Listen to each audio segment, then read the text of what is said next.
सो hello everyone. So अपन start कर रहे हैं CARO 2020। Again a very very simple chapter, very very scoring chapter. Sure short chapter है, 4 से 8 नंबर आपको देगा ही देगा, मोस्ट लाइकली देगा। डायरेक्ट क्वेश्चंस भी पूछा जा सकता है, इनडायरेक्ट क्वेश्चंस भी पूछा जा सकता है, केस स्टडी बेसिस में भी क्वेश्चंस आ सकते हैं, एमसीक्यूज के लिए भी आ सकता है, या फिर कारो का रेफरेंस आपको देखने को मिल सकता है along with standards, along with other chapters, right. अब देखना कारो कंपनी ऑडिटर्स रिपोर्ट ऑर्डर, नाम से क्या लग रहा है? कंपनी ऑडिटर्स रिपोर्ट ऑर्डर, यानी कंपनी का ऑडिटर क्या करने वाला है? रिपोर्ट करने वाला है। कंपनी का ऑडिटर क्या करने वाला है सर? रिपोर्ट करने वाला है। ऑडिटर का अल्टीमेट ऑब्जेक्टिव ही क्या होता है? To report on the financial statements. और याद करो 143 सबसेक्शन 3 के अंदर हम लोगों ने डिस्कस किया है matters to be included in the auditor's report, ABCD। तो सेक्शन के अंदर रिपोर्टिंग था, फिर रूल 11 था, रूल 11 के अंदर 6 पॉइंट्स का रिपोर्टिंग था, याद आया? Matters to be included in the financial statements, वो था बेसिक रिपोर्टिंग का ऑब्जेक्टिव कि 143 सबसेक्शन 3 के हिसाब से ऑडिटर ने रिपोर्ट करना होता है। उसके अलावा ना एडिशनल रिपोर्टिंग भी चाहिए होता है कुछ कंपनीज के केस में। एडिशनल रिपोर्टिंग, बड़ी कंपनीज है, पब्लिक कंपनीज है, बड़ी प्राइवेट कंपनीज है, तो लॉ कहता है कि भैया 143 सबसेक्शन 3 के हिसाब से आपने जो रिपोर्टिंग करी है वो तो करी है, but even that reporting is not enough. Additional list of matters हम आपको देंगे और आपको एडिशनल लिस्ट ऑफ मैटर्स के अंदर भी क्या करना है सर? रिपोर्ट करना है। वहीं पे कारो आता है, वहीं पे कारो आता है। सेंट्रल गवर्नमेंट ने क्या कर रखा है? 143 सबसेक्शन 11 के अंदर अपने पास पावर रिजर्व कर रखा है to notify additional reporting requirement for companies. तो याद करो कंपनीज एक्ट में डिस्कस करते हैं अपन 143 subsection 11 power of central government to notify additional reporting requirements. अब उसी पावर को एक्सरसाइज करते हुए सेंट्रल गवर्नमेंट ने पहले कारो 2016 इंट्रोड्यूस किया था और कारो 2016 के बाद अब कारो 2020 इंट्रोड्यूस करा। कारो के अभी तक के 4 वर्जन्स हैं। पहले कारो 2003 आया था एकदम पुराना, फिर कारो 2015 आया था, फिर 2016, फिर 2020। कंपनीज एक्ट 2013 आने के बाद पहले 2016 वाला कारो आया और फिर कारो 2020 आया था। इससे पहले की ये जो 2 कारो थे 2003 एंड 15, ये पुरानी कंपनीज एक्ट में था। तो अब नई कंपनीज एक्ट के अंदर 143 सबसेक्शन 11 के अंदर सेंट्रल गवर्नमेंट ने वो पावर अपने पास रिजर्व कर रखा है to notify additional reporting requirement for certain companies, कि ऑडिटर जाकर एडिशनल चीजों में रिपोर्ट करेगा। और उसी के तहत पहले कारो 2016 इंट्रोड्यूस करा, जिसमें अराउंड 16 क्लॉजेस थे, 16 क्लॉजेस थे, 16 चीजों के बारे में ऑडिटर को रिपोर्ट करना था। और फिर अब कारो 2020 इंट्रोड्यूस कर दिया, that is improved version of कारो 2016। कुछ क्लॉजेस हटाया, कुछ क्लॉजेस सेम रखे, मॉडिफाई कर दिया, कुछ क्लॉजेस नए डाल दिए, और आप देखोगे कि अब यहां पे 21 क्लॉजेस हैं। ठीक है, so that's improved version of कारो 2016। सो अब अपने को क्या पढ़ना है सर? कारो 20 पढ़ना है। तो अब देखना, सबसे पहली चीज, कारो ना कभी भी सारी कंपनीज के ऊपर एप्लीकेबल नहीं होता। 143 सबसेक्शन 3 का रिपोर्टिंग तो सारी कंपनीज में होता है, बट कारो का रिपोर्टिंग सारी कंपनीज में नहीं होता, कुछ ही कंपनीज में होता है। तो अपने को देखना होगा कि कौन सी कंपनीज में कारो का रिपोर्टिंग एप्लीकेबल है। एक बार आपने ये देख लिया कि कौन सी कंपनीज में कारो का रिपोर्टिंग एप्लीकेबल है, तो फिर ये देखना होगा कि भैया ये कारो 20 में 21 ऐसे मैटर्स हैं जिसके ऊपर ऑडिटर ने एडिशनल रिपोर्ट करनी है। यानी सोच के देखो कि हर कंपनी का जब ऑडिट होगा तो ऑडिटर को उन बातों में तो रिपोर्ट करना ही होगा जिसका रेफरेंस 143 सबसेक्शन 3 में दिया है, ABCD एंड देन रूल 11 के 6 मैटर्स। तो करीबन वो जो 15-16 मैटर्स है उसकी रिपोर्टिंग तो होगी। अगर कारो एप्लीकेबल है कंपनी में तो फिर 21 मैटर्स की रिपोर्टिंग एडिशनली होगी, है ना? तो अकॉर्डिंगली अपने को देखना पड़ेगा कारो किस पे एप्लीकेबल है और फिर वो 21 मैटर्स कौन से हैं। This is what we have to broadly see. CARO का चैप्टर आप जो देखोगे ना, तो इसमें 4 पैराज हैं। 4 पैराज में पूरा चैप्टर डिवाइडेड है। Para 1, para 2, para 3, para 4। Para 1 talks about applicability of CARO. Para 2 talks about auditor's report on certain matters. Para 2 talks about auditor's report to certain matters. Para 3 that is the most important, जहां पे वो 21 clauses है, matters to be reported upon. And para 4 जहां पे auditor को reasons देना होता है for favourable unfavourable comment. For example वो जो 21 मैटर्स है ना, उसमें लिस्ट दी है, फिक्स्ड एसेट के बारे में रिपोर्टिंग करना है, इन्वेंट्री के बारे में रिपोर्टिंग करना है, राइट, अलग अलग पॉइंट्स दिया हुआ है। कुल मिलाकर 21 पॉइंट्स है। फ्रॉड का रिपोर्टिंग करना है, स्टैच्यूटरी ड्यूज का रिपोर्टिंग करना है। तो अब अगर कोई भी अनफेवरेबल कमेंट दिया ऑडिटर ने कि मान लो कि भाई फिक्स्ड एसेट्स का फिजिकल वेरिफिकेशन में डिस्क्रिपेंसी पाया गया है, तो इन दैट सिचुएशन वो क्या हो गया? एक अनफेवरेबल कमेंट हो गया, उसका रीजन देना पड़ेगा पैरा 4 में। What's the reason for that, हमने क्यों ऐसा कमेंट दिया? तो पूरा कारो 4 पैरास में डिवाइडेड है। Para 1, para 2, para 3, para 4। Para 1 applicability of CARO, para 2 auditor's report to certain matters, contain matters, para 3 matters to be reported upon, the most important, and para 4 reasons for favorable and unfavorable comment. अपने को discuss क्या करना है कुल मिलाकर, applicability of CARO, CARO कौन सी companies में एप्लीकेबल है, matters to be included in CARO, वो जो 21 मैटर्स है, राइट। और ये कारो ना ड्रास्टिकली चेंज होता रहता है। हो सकता है कि भाई पता चले कि जब आप क्लास देख रहे हो तो पता चला गवर्नमेंट ने 21 का 22 कर दिया या 22 का 19 पॉइंट कर दिया, 2 पॉइंट और ऐड कर दिए, 1 पॉइंट हटा दिया। तो आने वाले क्लासेस में आपको बोल भी सकता हूं मैं, बेटा मैंने इंट्रोडक्शन में तुमको 21 क्लॉज बताया था बट अब 19 ही रह गया, 24 ही रह गया, इसलिए अभी से रिजर्वेशन देके छोड़ रहा हूं तुमको कि पता चला कि only for that one addition और deletion I have to record this new video. So हालांकि होगा नहीं इतना जल्दी चेंज, बट स्टिल मैंने अपनी तरफ से रिजर्वेशन देके छोड़ दिया है कि CARO is such a dynamic topic कि यहाँ पे चेंजेस होते रहते हैं। तो applicability of CARO, matters to be included, guidance note, जहाँ पे कुछ टर्म्स डिस्कस करेंगे।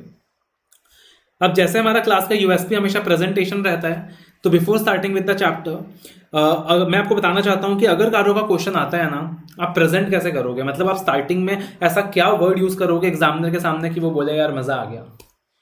तो देखो ये मैंने ड्राफ्टिंग एक प्रिपेयर किया आपके लिए यूजिंग सर्टन इन्फॉर्मेशन, जैसे कि सेंट्रल गवर्नमेंट के पास जो पावर है टू नोटिफाई करो वो कहाँ पे 143 सबसेक्शन 11 में है, और 143 सबसेक्शन 11 कौन से चैप्टर में है, चैप्टर नंबर 10 में है। ऑडिटर ने कारो 20 में जो रिपोर्टिंग करनी होती है वो कौन से पैरा के हिसाब से करनी होती है, पैरा 3 के हिसाब से करनी होती है। तो ये सारे इन्फॉर्मेशन को यूज करके मैंने आपके लिए प्रेजेंटेशन का ड्राफ्ट बना दिया।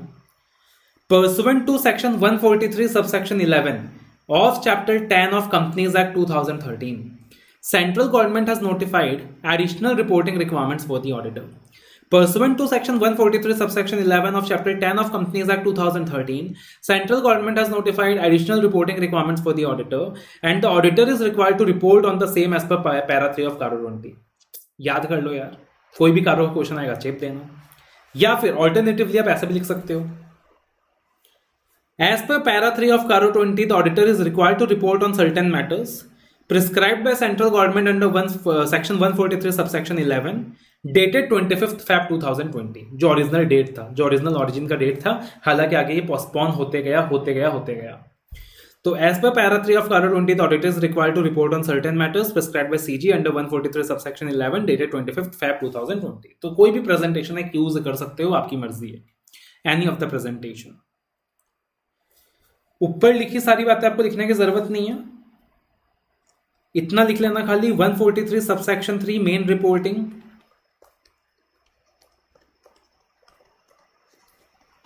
143 subsection 11 power of CG to notify additional reporting, और इसी रिपोर्टिंग को यूज करके सेंट्रल गवर्नमेंट ने कारो 20 यहां पे इंट्रोड्यूस कर दिया। एंड दिस प्रेजेंटेशन खाली आपको इतना नोट डाउन करना है, बाकी नोट डाउन करने की जरूरत नहीं है, ठीक है ना। तो इतना नोट डाउन कर लीजिए, फिर एप्लीकेबिलिटी ऑफ कारो डिस्कस करते हैं और फिर 21 क्लॉजेस में जाएंगे।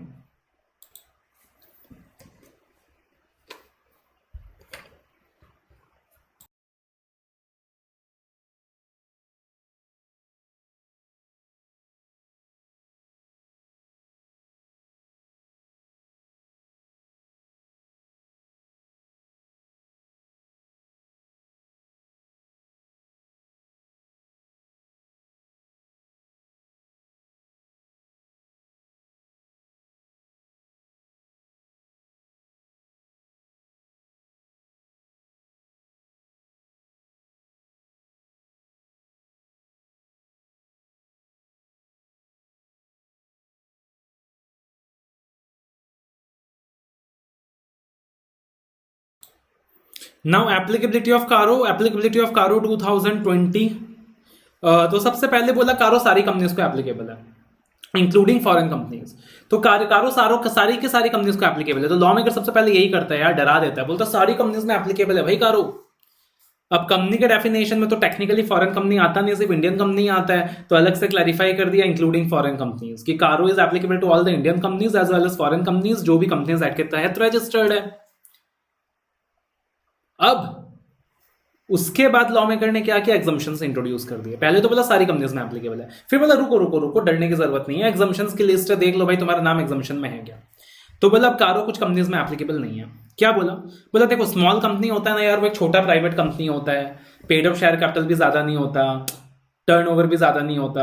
आप देखोगे तो स्मॉल कंपनी का मतलब ही क्या होता है, कोई भी प्राइवेट कंपनी जिसका paid up share capital 2 CR से ज़्यादा ना हो, टर्नओवर 20 CR से ज़्यादा ना हो। प्राइवेट मतलब ही यही होता है स्मॉल कंपनी का, कि कोई भी प्राइवेट कंपनी जिसका paid up share capital 2 CR से ज़्यादा नहीं है, टर्नओवर 20 CR से ज़्यादा नहीं है। कहीं आपको अगर 50 lakhs याद है, 2 CR याद है, तो वो पुराना लिमिट है, कंफ्यूज मत होना। आज के टाइम में जो लेटेस्ट लिमिट है वो यही है कि कोई भी प्राइवेट कंपनी जिसका paid up share capital 2 CR exceed नहीं करता, टर्नओवर 20 CR एक्सीड नहीं करता, that is a small company. And that should not be A holding company, that should not be A subsidiary company, that should not be A section 8 company. इस तरीके से पूरा definition दिया हुआ है। तो बोला अगर कोई भी स्मॉल कंपनी है यार, तो वो एक छोटा प्राइवेट कंपनी है, उसके ऊपर कारो एप्लीकेबल नहीं है, वहां एडिशनल रिपोर्टिंग का झमेला पालने का जरूरत नहीं है। उसके अलावा कोई भी बैंकिंग कंपनी है, तो बैंकिंग कंपनी के लिए ना अलग से बैंकिंग रेगुलेशन एक्ट होता है, तो उसके प्रोविजंस लगेंगे, वहां लफार का रिपोर्टिंग होता है। तो बैंकिंग कंपनी के केस में ना कारो एप्लीकेबल नहीं है। तीसरा बोला कोई भी इंश्योरेंस कंपनी है, तो इंश्योरेंस कंपनी के केस में ना इंश्योरेंस एक्ट होता है, वहां भी कारो का रिपोर्टिंग एप्लीकेबल नहीं है। बोला अगर एक 1 पर्सन कंपनी है जो सेक्शन 2 क्लॉज 62 में डिफाइंड है, एक लाला की कंपनी, तो यार छोटा सा कंपनी है, एक लाला की कंपनी है, क्या करेंगे वहां कारो एप्लीकेबल करके, कारो एप्लीकेबल नहीं है। वो सिमिलरली बोला सेक्शन 8 कंपनी है, नॉट फॉर प्रॉफिट ऑर्गेनाइजेशन, तो वो समाज सेवा वगैरह करते हैं यार, उनके ऊपर कारो एप्लीकेबल नहीं है। ऐसा पाप नहीं करेंगे हम कि वो नॉट फॉर प्रॉफिट ऑर्गेनाइजेशन के ऊपर एप्लीकेबल कर दिया। तो एक लंबी एग्जामिशन की लिस्ट जारी कर दी, स्मॉल कंपनी के ऊपर एप्लीकेबल नहीं है, बैंकिंग कंपनी के ऊपर एप्लीकेबल नहीं है, इंश्योरेंस कंपनी के ऊपर एप्लीकेबल नहीं है, 1 पर्सन कंपनी के ऊपर एप्लीकेबल नहीं है, सेक्शन 8 कंपनी के ऊपर एप्लीकेबल नहीं है। लंबी एग्जामिशन की लिस्ट जारी कर दी। Plus apart from that private limited companies के ऊपर भी एप्लीकेबल नहीं है, मगर प्राइवेट लिमिटेड कंपनीज में they have to satisfy certain conditions, they need to satisfy certain conditions. If they satisfy those conditions, तब कारो उनके ऊपर भी एप्लीकेबल नहीं है। ठीक है, याद करने का सिंपल तरीका है, एग्जम्पशन कारो एप्लीकेबल नहीं है to SBI O8 category, CARO is not applicable to a SBI जिसका ब्रांच कोड O8 है, CARO is not applicable to a SBI जिसका ब्रांच कोड O8 है एज पर स्मॉल कंपनी, जो कि सेक्शन 2 क्लॉज 85 में defined है। यानी कि एक ऐसी प्राइवेट कंपनी जिसका paid up share capital 2 CR exceed नहीं करता, टर्नओवर 20 CR एक्सीड नहीं करता, जो कि होल्डिंग कंपनी नहीं है, सब्सी नहीं है, सेक्शन 8 कंपनी नहीं है, स्पेशल एक्ट के तहत नहीं बना है। बैंकिंग कंपनी है, कोई भी कारो एप्लीकेबल नहीं है। इंश्योरेंस कंपनी है, कारो एप्लीकेबल नहीं है। 1 पर्सन कंपनी है, कारो एप्लीकेबल नहीं है। सेक्शन 8 कंपनी है, कारो एप्लीकेबल नहीं है। प्राइवेट लिमिटेड कंपनी है तो कारो एप्लीकेबल नहीं है, but they need to comply with certain conditions. ठीक है। अब इसके अंदर आपने एक दो चीज ध्यान रखनी है।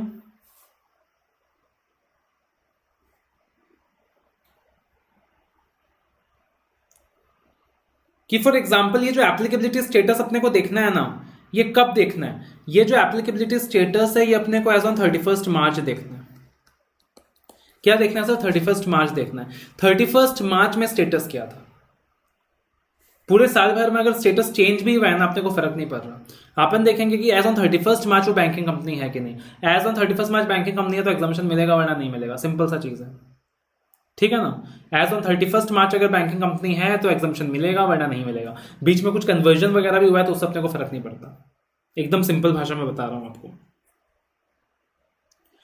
उसके अलावा प्राइवेट लिमिटेड कंपनीज को कब एग्जामिशन मिलेगा कारो से, that is very very important. एक बार इतना इन्फॉर्मेशन फिल्टर कर लिया, CARO is applicable to all companies including foreign companies, exemption SBI O8, small company, banking company, insurance company, 1 person company, section 8 company, private limited companies.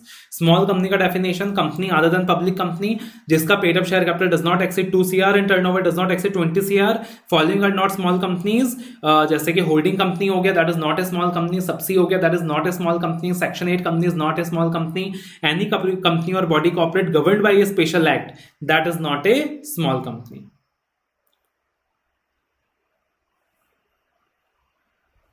जितना information आपको बता रहा हूं उतना ही आपको देखना है, उतना ही आपको जानना है। स्क्रीन में और कुछ आपको एडिशनल दिख रहा होगा, आपको इसको देखना भी नहीं है, कंफ्यूज नहीं होगा। ये राइट, ये बेसिकली रेगुलर क्लासेस के लिए है, यहां आपको जरूरत नहीं है। जितना इंफॉर्मेशन मैंने आपको दिया है that is enough to crack the questions. तो इतना नोट डाउन कर लो एक बार, फिर प्राइवेट कंपनी वाला पार्ट देखते हैं।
अब देखना सिंपल सा चीज है, एक प्राइवेट लिमिटेड कंपनी को भी कारो से एग्जम्पशन मिल जाएगा, लेकिन प्राइवेट लिमिटेड कंपनी को ना 4 कंडीशन पूरा करना पड़ेगा।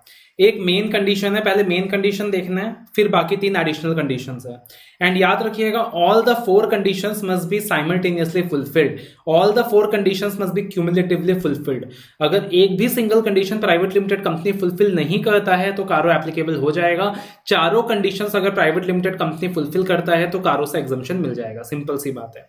पहला है मेन कंडीशन, बोला प्राइवेट लिमिटेड कंपनी से कारो से एग्जम्पशन मिलेगा if it is not being a subsidiary और holding of a public company. वो प्राइवेट लिमिटेड कंपनी ना सही मायने में प्राइवेट लिमिटेड कंपनी होनी चाहिए। हम कह सकते हैं कि प्योरली एक प्राइवेट लिमिटेड कंपनी होनी चाहिए। कोई भी पब्लिक कंपनी ना उसका सब्सी हो, कोई भी पब्लिक कंपनी ना उसका होल्डिंग हो। अगर कोई भी पब्लिक कंपनी उसका सब्सी है या होल्डिंग है तो कारो उसके ऊपर एप्लीकेबल हो जाएगा। तो क्वेश्चन के अंदर आपने देखना है कि वो जो प्राइवेट लिमिटेड कंपनी है, कहीं कोई पब्लिक कंपनी उसकी सब्सी या होल्डिंग तो नहीं है। अगर कोई पब्लिक कंपनी उसकी सब्सी या होल्डिंग है, यानी उस प्राइवेट लिमिटेड कंपनी के ऊपर कारो एप्लीकेबल हो जाएगा। अगर कोई भी पब्लिक कंपनी उसका सब्सी या होल्डिंग नहीं है तो क्या हम कह सकते हैं कि उसे एग्जम्पशन मिल जाएगा? नहीं, अभी नहीं कह सकते। एक कंडीशन फुलफिल हो गया, मेन कंडीशन। 3 कंडीशन और चेक करने होंगे। कौन सा 3 कंडीशन? 3 कंडीशन और चेक करना होगा। पहला कंडीशन, हमें देखना होगा कि उस प्राइवेट लिमिटेड कंपनी का ना पेड अप शेयर कैपिटल और रिजर्व कितना है। दूसरा कंडीशन अपने को देखना होगा कि उसने टोटल बोरिंग्स कितनी रेस कर रखी है। और तीसरा कंडीशन अपने को देखना होगा कि उसका टोटल रेवेन्यू कितना है। इन शॉर्ट ये वो पैरामीटर्स हैं जिससे अपन ये जज करेंगे कि वो प्राइवेट लिमिटेड कंपनी छोटी है या बड़ी है। Paid up share capital reserve भी कम है, ज्यादा नहीं है, बोरिंग्स भी कम है, रेवेन्यू भी कम है, मतलब ज्यादा रिस्क नहीं है उस प्राइवेट कंपनी में, तो कारो से एग्जम्पशन दे देंगे। बट अगर कहीं private paid up share capital reserve ज्यादा होगा, बोरिंग ज्यादा होगा, रेवेन्यू ज्यादा होगा, मतलब रिस्क है उस प्राइवेट कंपनी में, तो कारो का एडिशनल रिपोर्टिंग एप्लीकेबल कर देंगे। सिंपल सा फंड है। तो कंडीशन 3 है। पहला, जो प्राइवेट कंपनी के केस में हम देखेंगे aggregate of paid up share capital and reserve. Paid up share capital and reserve should not exceed ₹1 crore on the balance sheet date। जो वर्ड्स यूज किया गया है ना, balance sheet paid up share capital and reserve should not exceed 1 crore on the balance sheet date. यानी अपने को कोई मतलब नहीं है यार, अपन 2023 में खड़े हैं, मान लो 1 अप्रैल 2023 में अपने को एप्लीकेबिलिटी ऑफ कारो जज करना है। अपन सीधा सीधी 31 मार्च 2023 के बैलेंस शीट डेट के फिगर्स उठाएंगे और देखेंगे what is the aggregate of paid up share capital and reserve. If it is less than 1 CR या फिर इट इज एग्जैक्टली 1 CR, इसका मतलब उस प्राइवेट लिमिटेड कंपनी को एग्जम्पशन मिल सकता है। अभी मैं कहूंगा मिल सकता है क्योंकि 2 कंडीशन और बाकी है। पहला कंडीशन फुलफिल किया, नॉट बीइंग ए सब्सिडी और होल्डिंग ऑफ पब्लिक कंपनी, तो अपन दूसरे कंडीशन में आ गए। फिर हमने देखा कि हाँ ठीक है, as on balance sheet date paid up share capital and reserve भी 1 CR एक्सीड नहीं हो रहा, तो अभी उम्मीद है कि हाँ भाई प्राइवेट लिमिटेड कंपनी को एग्जम्पशन मिल सकता है, बट बाकी 2 कंडीशन और चेक कर लेता है, तब आगे बढ़ गए हम लोग। अब अगला condition, total borings from bank and financial institution should not exceeding 1 CR। अब यहां पे बोला जो भी कंपनी टोटल बोरिंग्स ले रही है, किससे? बैंक से या फाइनेंशियल इंस्टीट्यूशन से। यानी हो सकता है कि यार कंपनी ने बोरिंग्स कुछ बैंक से ले रखा है, SBI वगैरह, कुछ फाइनेंशियल इंस्टीट्यूशन से ले रखा है, NBFC, कुछ इंडिविजुअल से भी बोरिंग ले रखी है। तो अपने को सारे बोरिंग से मतलब नहीं है। जो बैंकों से बोरिंग लिया उसका एग्रीगेट ले लो, जो फाइनेंशियल इंस्टीट्यूशन से बोरिंग लिया उसका एग्रीगेट ले लो। अगर कोई बोरिंग इंडिविजुअल्स वगैरह से लिया तो उसको छोड़ दो, और फिर देखो कि total borings from banks and financial institution 1 CR तो एक्सीड नहीं हो रहा। और यहाँ पे मजे की बात है कि जो वर्डिंग्स लिखी है ना वो चेंज होकर लिखी है, बहुत मजेदार वर्डिंग्स लिखी है, eight any point of time during the financial year. यानी अपने को देखना है कि वो जो टोटल बोरिंग्स है ना from banks and financial institution, वो 1 CR एक्सीड नहीं होना चाहिए eight any point of time during the financial year. इसका मतलब तुम समझ रहे हो, अगर हम अप्रैल 2023 में खड़े हैं तो भैया अप्रैल 2022 से लेकर 1 अप्रैल 2022 से लेकर 31 मार्च 2023 तक पूरे साल भर में कभी भी बोरिंग्स 1 CR एक्सीड ना हुआ हो सकता है कि एज ऑन 31 मार्च बोरिंग सिर्फ 90 लाख रुपीस है, मगर दिसंबर में सिर्फ एक दिन के लिए बोरिंग 1 CR एक्सीड हो गया था। तो अगर दिसंबर में बोरिंग सिर्फ एक दिन के लिए 1 CR एक्सीड हो गया था, इसका मतलब कारो उसी दिन एप्लीकेबल हो गया। समझ रहे हो ना? तो पूरे साल भर बोरिंग्स वाली कंडीशन चेक करनी है कि कहीं भी कभी भी एक्सीड तो नहीं हुआ 1 CR। तो अब पहला कंडीशन फुलफिल हो गया, नॉट बीइंग ए सब्सिडी और होल्डिंग ऑफ पब्लिक कंपनी। दूसरा paid up share capital and reserve भी 1 CR एक्सीड नहीं कर रहा। अब तीसरा कंडीशन आपने देख लिया, total boring from banks and financial institution भी 1 CR एक्सीड नहीं कर रहा। अब अपन आ गए चौथे कंडीशन पे। अब देखा टोटल रेवेन्यू कितना है। टोटल रेवेन्यू भी 10 CR एक्सीड नहीं करनी चाहिए ड्यूरिंग द फाइनेंशियल ईयर। तो पूरे फाइनेंशियल ईयर में रेवेन्यू भी कभी 10 CR एक्सीड नहीं करना चाहिए, ठीक है ना? अब जब हम बात कर रहे हैं पेड अप शेयर कैपिटल, तो पेड अप शेयर कैपिटल का मतलब होता है यहाँ पे इक्विटी शेयर कैपिटल भी ले लेंगे, प्रेफरेंस शेयर कैपिटल भी ले लेंगे, aggregate of both equity and preference. Reserve की बात करें तो यहाँ फ्री रिजर्व भी ले लेंगे और यहाँ पे कैपिटल रिजर्व भी ले लेंगे, बिकॉज लॉस आइलैंड है तो रिवैल्यूएशन रिजर्व भी ले लो, P&L का भी ले लो, कैपिटल रिजर्व भी ले लो, सब ले लो। पेड अप शेयर कैपिटल में इक्विटी भी ले लो, प्रेफरेंस भी ले लो, फॉरफिटेड शेयर का कुछ पैसा वगैरह मिला है तो वो भी ले लो। शेयर एप्लीकेशन मनी काउंट नहीं होता, माइनस होता है। रिजर्व की बात करें तो फ्री भी ले लो, जनरल भी ले लो, नोट्स में दिया हुआ आपका सब कुछ। बोरोइंग्स की बात करें तो बैंकों का ले लो, फाइनेंशियल इंस्टीट्यूशन का ले लो, हर तरीके का बोरोइंग्स ले लो। ओवरड्राफ्ट फैसिलिटी है वो भी ले लो, कैश क्रेडिट फैसिलिटीज है वो भी ले लो, लॉन्ग टर्म भी ले लो, शॉर्ट टर्म भी ले लो, मगर लो बैंक फाइनेंशियल इंस्टीट्यूशन का। मतलब कंपनी ने मान लो लोन ले रखा है बैंक SBI से, काउंट करो, ICICI से काउंट करो, NBFC से काउंट करो क्योंकि NBFC फाइनेंशियल इंस्टीट्यूशन है। विजय माल्या से ले रखा है, काउंट मत करना, Vijay Mallya is not a bank, not a financial institution. Reliance से ले रखा है, काउंट, रिलायंस से ले रखा है तो अगेन देखना पड़ेगा। बैंक तो है नहीं रिलायंस, बैंक तो है नहीं, फाइनेंशियल इंस्टीट्यूशन भी नहीं है तो नहीं आएगा, तो वो चीज अपने को देखना होगा। मुकेश अंबानी से लिया, नहीं आएगा। तो total borrowings only from banks and financial institution, only from banks and financial institution, ठीक है। जो जो रिलायंस का फाइनेंशियल इंस्टीट्यूशन का डिवीजन है वहां से लोन लिया, अकाउंट होगा। तो aggregate of banks and financial institution and at any point of time during the financial year that should also not exceed 1 CR। Revenue की बात करें तो revenue is a broad term. Revenue का मतलब क्या हो गया, जो ऑपरेशनल इनकम है वो भी आएगा, प्लस जो नॉन ऑपरेशनल इनकम है apart from sale of goods and services वो भी आएगा। स्क्रैप बेचा उसका पैसा जनरेट हुआ वो भी आ जाएगा, इन्वेस्टमेंट करी उससे इनकम आया वो भी आ जाएगा। ये भी ड्यूरिंग द फाइनेंशियल ईयर देखना है। तो भैया चारों कंडीशन फुलफिल हुआ तब करो 20 से एग्जम्पशन है। एक भी कंडीशन वायलेट हो गया तो एग्जम्पशन नहीं है। मतलब मैं क्या कह सकता हूं, what I can say is that Caro 20 is not applicable to a private limited company if any of the condition is being violated. Number one, it's a subsidy or holding of public company. Number two, the paid up share capital in reserve exceeds 1 CR. Number three, total borrowings exceeds 1 CR. Number four, total revenue exceeds 10 CR. Clear है। और चारों में से एक भी condition, मतलब वहां पे और आ जाएगा अपने आप। एप्लीकेबिलिटी में एंड आ रहा है सारे कंडीशन के बीच, तो अपने आप वहां पे क्या हो जाएगा, एग्जम्पशन में एंड आ रहा है तो एप्लीकेबिलिटी में अपने आप क्या आ जाएगा, और आ जाएगा। समझ रहे हो ना, एग्जम्पशन के लिए एंड आ रहा है, चारों कंडीशन पूरा करो तो एग्जम्पशन मिलेगा, एप्लीकेबिलिटी में और आ जाएगा कि एक भी कंडीशन वायलेट हुआ तो एप्लीकेबल हो गया। समझ पा रहे हो। Paid up share capital count करेंगे तो उसमें इक्विटी शेयर कैपिटल का भी एग्रीगेट लेंगे, पेड अप शेयर कैपिटल का भी एग्रीगेट लेंगे, कॉल्स अनपेड वगैरह तो माइनस कर देंगे, amount originally paid up on forfeited share add कर देंगे, share application money part of capital नहीं होगा। रिजर्व में फ्री रिजर्व भी आएगा, कैपिटल रिजर्व भी आएगा, including all the types of revaluation reserve. Borrowings में all types of borrowings from bank financial institution will be considered. Revenue में sale of goods and service plus income like scrap, interest on investment सब आ जाएगा। इसमें एक चीज और ध्यान रख लेना, if information regarding any of the condition is not given in the question, मान लो यार ये फलाना इंफॉर्मेशन दिया ही नहीं कि whether any public company is a subsidy और होल्डिंग ऑफ इट, बट बाकी तीनों कंडीशन का इंफॉर्मेशन दिया है, तो हम लोग एज्यूम कर लेंगे कि वो जो कंडीशन है वो कंप्लाई हो गया। पेड अप शेयर कैपिटल वाला कंडीशन का कोई इंफॉर्मेशन नहीं दिया, बाकी सारे कंडीशन का इंफॉर्मेशन दिया है, तो एज्यूम कर लेंगे पेड अप शेयर कैपिटल वाला कंडीशन सेटिस्फाई हो गया, तो एज्यूम कर लेंगे दैट इज सेटिस्फाइड। ठीक है ना। क्वेश्चंस को जब क्रैक करेंगे तो कैसे अपने को ध्यान रखना है, क्या ट्रैप होगा एग्जाम में, हो सकता है आपको बैलेंस शीट दे दे, P&L दे दे, दुनिया भर का इंफॉर्मेशन दे दे, आपको इंफॉर्मेशन एक्सट्रैक्ट करना आना चाहिए। पहले देखो क्वेश्चन में कहीं ये तो नहीं बोल दिया इट्स ए सब्सिडी पब्लिक यानी public company is a subsidy और होल्डिंग ऑफ प्राइवेट कंपनी, अगर वो इंफॉर्मेशन दे दी तो आपको कंफ्यूज करने के लिए भले ही सारे थ्रेशोल्ड दे दे, पेड अप शेयर कैपिटल दे दे, फ्री रिजर्व दे दे, बोरिंग्स दे दे, रेवेन्यू दे दे, आपको पता होना चाहिए कि लिखते वक्त आपको सब लिख के आना है, बट लास्ट में आपको कमेंट वही करना है कि कारो इज एप्लीकेबल, दिमाग में पहले से सेट होना चाहिए। तो आपने सारा इंफॉर्मेशन एक्सट्रैक्ट कर लेना है कंडीशन वाइज।